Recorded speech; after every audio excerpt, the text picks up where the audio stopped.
Hi, welcome back on the Airsoft channel. I'm gonna show you how to enter the download mode in your Samsung Galaxy M15. To enter the download mode, you have to turn off your phone firstly.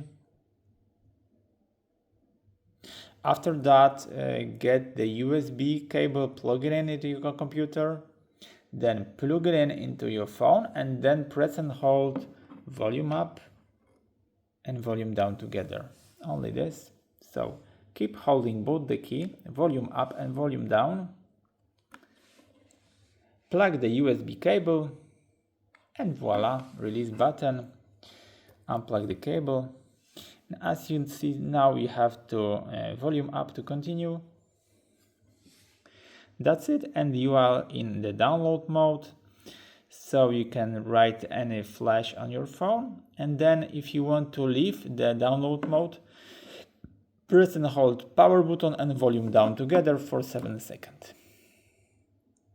Click the both key and keep holding until the phone will restart.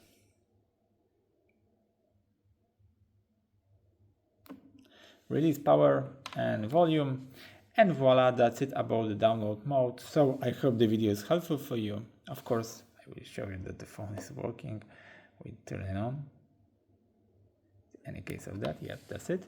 So I hope the video is helpful for you. If yes, you can leave like, leave comment, and leave subscribe, and see you by next video. Hey.